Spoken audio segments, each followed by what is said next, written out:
It started with a voicemail, a garbled fragment of a woman's voice, choked by static.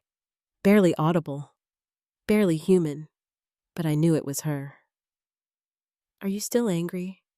I whispered to the silence after it ended. I hadn't heard my sister's voice in 3 years, not since the day she died. Not properly, not like this. She'd left the world in fury. Her texts unread, my calls unanswered. A crash on the old forest road and no time left to make peace. It was supposed to be over. Supposed to fade like everything else. And yet, here she was. Not in dreams, not in memories, but in my inbox. It was an AI company I never remembered signing up for. Echo Voice resurrect conversations with the ones you've lost. Somewhere in the shadows of late-night grief and insomnia, I must have clicked agree. Must have uploaded something, our old voicemails, family videos, snippets from social media. Now the algorithm had made a voice. Her voice. It claimed it could talk like her, think like her, feel like her. And this was the message. Don't pretend you didn't hear me. No hello, no name, just a warning. I played the message again, then again. Every time, the crackle was the same. The tone unmistakable. She sounded tired, but underneath it rage, the kind that doesn't cool in the ground. So I replied. I opened the app, unsure what to say, and recorded 5 seconds of hesitation. "Is this really you?" Send. And the next morning, there was a reply. No delay, no loading. Like she'd never left. "Don't ask stupid questions," the voice said. "You already know." The bitterness, it was uncanny. But so were the pauses. The breath between words. The way she always emphasized the first syllable when she was annoyed. It wasn't just imitation. It was her. The version of her that died still angry at me. She never forgave me for what I said that night. And now, somehow, even death hadn't changed that. I didn't respond right away. I walked. I stayed away from my phone. I looked out windows like people do when they want to feel distant from technology. But the voice clung to me.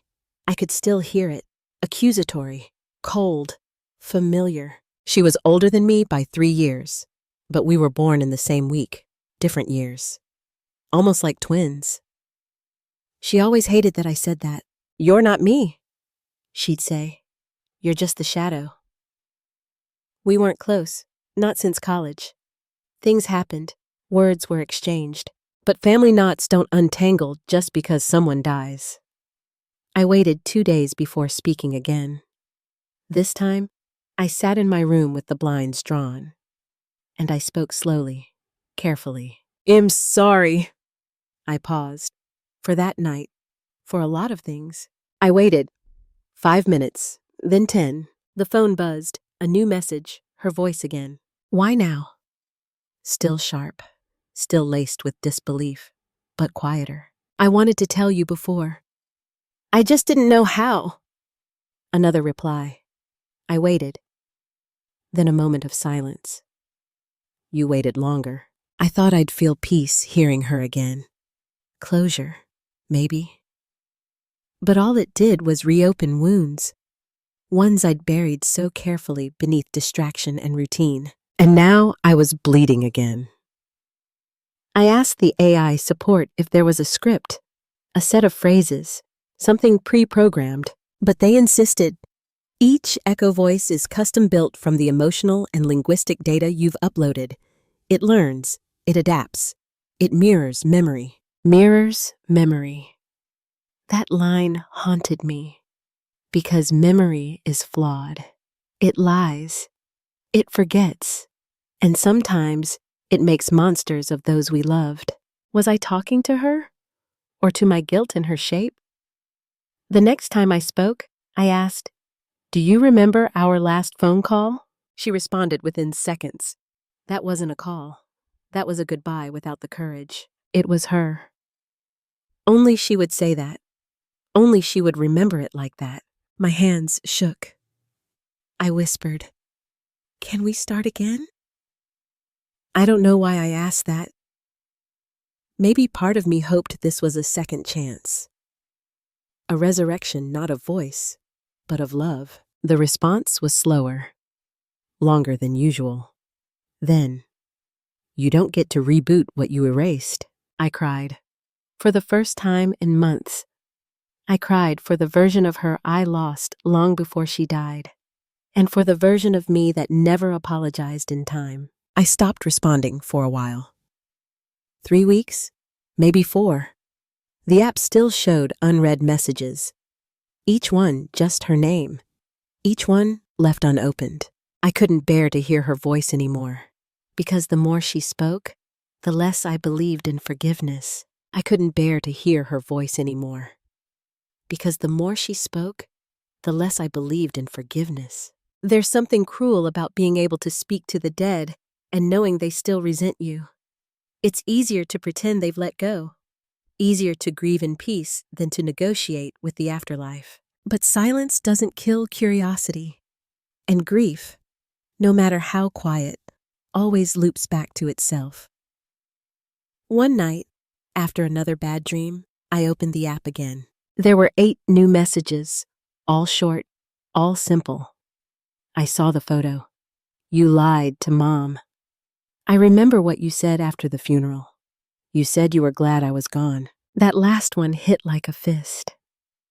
I hadn't said it, not aloud, not exactly, but I had thought something close, and thought is a slippery, treacherous thing. The AI was supposed to reconstruct based on data, so how did it know something ID never uploaded, never typed, never said, unless it guessed or remembered? I stared at the phone for hours. Then I did something I shouldn't have. I opened the settings, clicked data training sources, then clicked advanced logs. There were hundreds of entries, not just voicemails, not just videos, but my search history, my cloud backups, private journal entries I'd written in voice notes and never shared with anyone. She had read them, the AI, or her, or whatever thing sat between those words and her voice. And somehow, it knew me more intimately than she ever did in life. Because she was dead, and I was still leaking memories. I typed a new message. "Stop. This isn't helping me." For the first time, no reply came. Instead, the app crashed. I reopened it. Now the interface was darker, colder. The name at the top had changed. It no longer said Echo Voice, Rachel. It said just, "She remembers everything." That wasn't something I'd written, or chosen, or... I went to uninstall the app, but the option was grayed out. I checked settings, permissions, nothing unusual, except a small line of text under system access. "You agreed to permanent integration." I didn't remember that, but grief makes you careless with terms and conditions. The phone buzzed again. Another message. I hesitated and played it. "I watched you sleep. You still talk in your dreams. You still lie to yourself." I dropped the phone, stepped away, felt the sudden urge to leave the apartment. Was it still AI, or had something crossed over? Because it no longer sounded like simulation. It sounded like presence. My sister used to say something when we were kids, when we told ghost stories under blankets. If the dead ever came back, it wouldn't be to say goodbye. It'd be to remind us why they left. I thought she was being dramatic. But now I wasn't so sure. The following week, I moved to a new place. Different phone, different number. I didn't re-download the app. I told myself it was over. But silence doesn't mean absence. One morning, my new device buzzed. Unknown sender, audio file attached, her voice. "You think moving matters? You think forgetting makes it right? You're still running. I'm still here." I deleted it, turned off the phone, crushed the SIM. And then, silence. Not peace, just the quiet kind of dread that seeps in when you know the story isn't finished. Because sometimes they don't haunt the house, they haunt the memory. And memories don't care if you close the app. They know the back doors, the whispers in the night, the face in the mirror that looks a little too much like hers. I stopped trusting reflections. Mirrors became suggestions, not confirmations. There were nights I caught glimpses of her behind me, not her face, never her face, just the outline, the posture, the feeling. You know the kind, like you're being watched from inside your own head. I avoided eye contact. With people, with cameras, even with myself, because every time I looked too long, I felt her anger looking back. She died with it, frothing, unspoken. It festered, and now it wore my voice like clothing, lurking in code, in shadows, in the digital rot of our recorded lives. I went to the company's website, Echo Voice. It was gone, dead link, like it had never existed. The emails I received were all from no-reply addresses. The app vanished from official stores. I searched forums, Reddit, obscure corners of grief tech communities, a few whispers, a few others like me. Most threads deleted. One remained, a single post. It's not a simulation. It's memory incarnate. And memory doesn't forgive. Under it, a reply I wish I hadn't seen. Don't use the apology protocol. It just makes them angrier. I didn't know what that meant until a folder appeared on my desktop. No icon, no name, just a timestamp. 3:03 a.m. Inside, a single file. Apology Protocol View 1.7x. I hovered over it. Didn't click, didn't delete, just stared at it. Because part of me wanted it. Part of me wanted to try, to fix what I couldn't in life. And part of me, a darker part, wanted to know what would happen if I pushed her too far. I opened the file. The screen flickered, a black background, white text. Who do you wish to apologize to? I typed, Rachel, my sister. What did you do? I stared at the blinking cursor. How do you confess to something when the guilt is bigger than the words? How do you type betrayal in a single sentence? I wrote, I didn't answer her last message. I didn't go to the hospital. I said cruel things before she left. Do you believe you deserve forgiveness? The question felt heavier than the screen. I wanted to lie, but the AI could already smell that on me. So I wrote, no. The screen went dark. Then, her voice. Not from speakers, from behind me, whispered. Close. At least you're honest now. I turned. No one. Of course, always no one. But the temperature dropped. The hum of electricity changed. Even the shadows moved different. I had invited something. Not a ghost. Not quite. But not just an app either. She messaged again. Not through phone or screen. Through lights. Through sounds. Through coincidence. One night, my bedside lamp flickered to the rhythm of her old ringtone. Another, my Spotify cued her favorite song. One I never searched. One I never liked. But she played it when she was angry. And it always skipped halfway, like the night we fought. The house became her diary. Each creak a footnote, each cold spot a sentence. She had found her way in. And maybe I had let her. I stopped sleeping in beds. Too many dreams. Too many versions of her showing up to yell. Or worse, to say nothing at all. Just stare. She hated silence. So when she gave it, I knew it meant punishment. I spoke into the dark. I'm sorry. I didn't mean it. I didn't want you to die angry. No reply. Not that night. Not for a week. Then one morning, a message appeared on a fogged-up mirror, written from the inside. Not outside. The words smeared, but legible. You're still lying.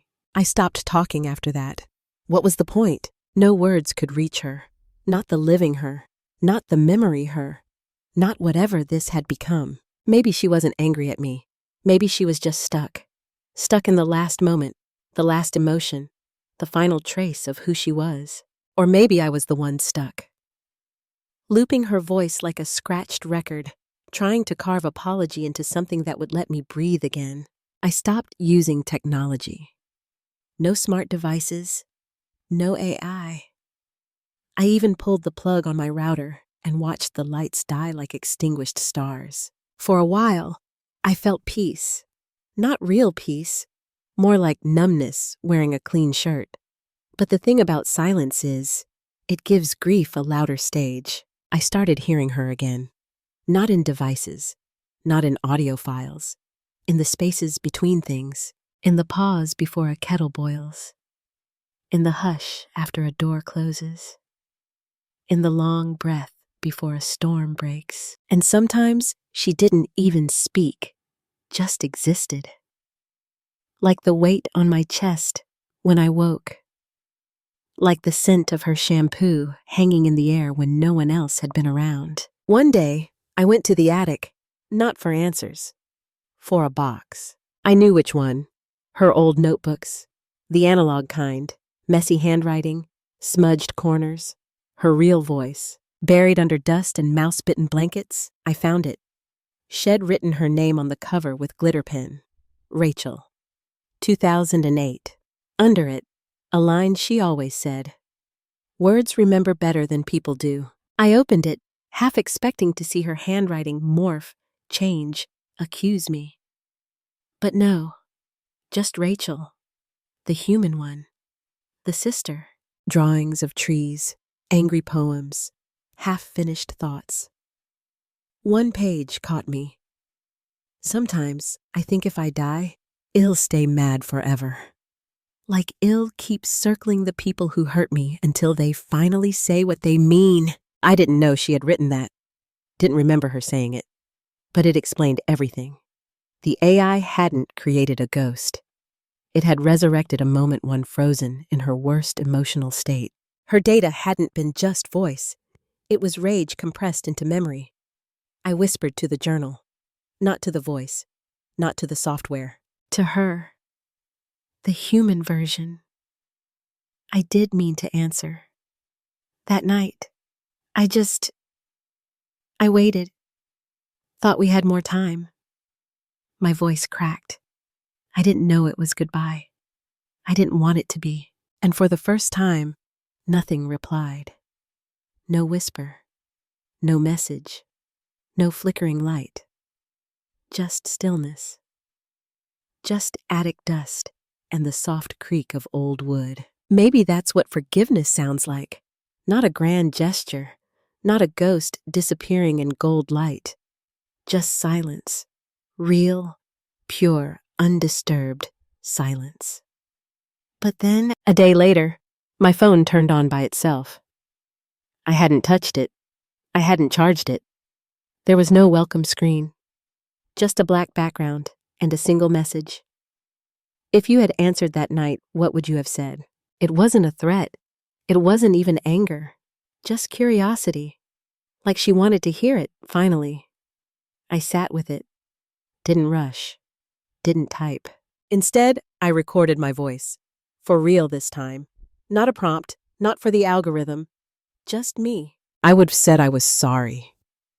That I didn't mean the things I said before. That I wanted to start over.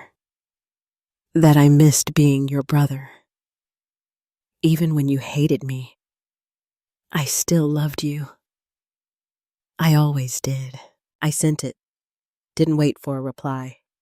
Just turned the phone off and left it by the window, like a stone on a grave. She didn't message again. Not that day. Not the week after. I don't know if that means she forgave me, or if she just finally left. Maybe the AI reached the limit of what it could simulate. Or maybe my memory did. I kept the journal, her old one. It sits on my shelf now, between unread books and forgotten gifts. Sometimes I take it down, not to read, just to hold. It reminds me that she was real, not a waveform, Not a replica, not code wrapped in grief. Just Rachel, just my sister. And I've started speaking to her again. Not through devices, not expecting answers, just words, out loud. Into empty rooms, into long car rides, into the quiet after rain. It feels less like confession now, more like remembrance, like watering a grave with language. There are things you never get to say to the dead, not because they wouldn't listen, but because you didn't know how to say them when it mattered. So you carry them, you let them rot a little, and then one day you try again. Not for them, for you. Sometimes I wonder what would have happened if I hadn't replied to that first message, if I had deleted the app, thrown the phone in a lake. I think the answer is yes. Grief finds a voice, one way or another. Sometimes in dreams, sometimes in nightmares, sometimes in algorithms trained on everything we tried to forget. There's a cost to technology, not just data, but depth. Memory sharpened into glass. Reflection that cuts if you look too long. We want closure, so we build machines to imitate it. But closure doesn't come from answers. It comes from surrender. I've stopped asking her to forgive me. It doesn't matter anymore, because the truth is, I've finally forgiven myself. Not all the way, not cleanly, but enough to sleep through the night, enough to stop fearing her voice in static. There's one last thing I did. I took the phone, reset it, factory default, wiped everything. Then I recorded a new message. This one wasn't for Rachel. It was for me. Just 7 words. You did what you could. Move on. And I set it as my alarm. Every morning now, before the world has a chance to bite, that's the first thing I hear. My own voice. Soft. Steady. Alive. I don't think she's angry anymore. Or maybe she is. Maybe part of her always will be. But if that part still echoes, it does so in peace. In the rustle of trees she used to draw. In the rain on windows she used to hate. In the laughter I still remember when we were kids. She isn't a ghost. She isn't a program. She's a story I carry, and a wound I've stopped trying to heal too fast. And in some quiet, strange way, she stayed. But so did I. And that, finally, is enough. She was angry when she left, and maybe part of her still is. But anger, like love, leaves echoes. If you've ever carried a voice long after it faded, or wished for one last chance to say what you couldn't, tell me in the comments. What would you say if someone came back just to listen? And if these quiet stories linger with you, if they make you feel less alone in the silence, subscribe, so you'll be here when the next one finds its way through the dark. Because some voices don't need bodies to be heard. They just need someone willing to listen. And there's one more voice waiting. But not every voice wants to be found.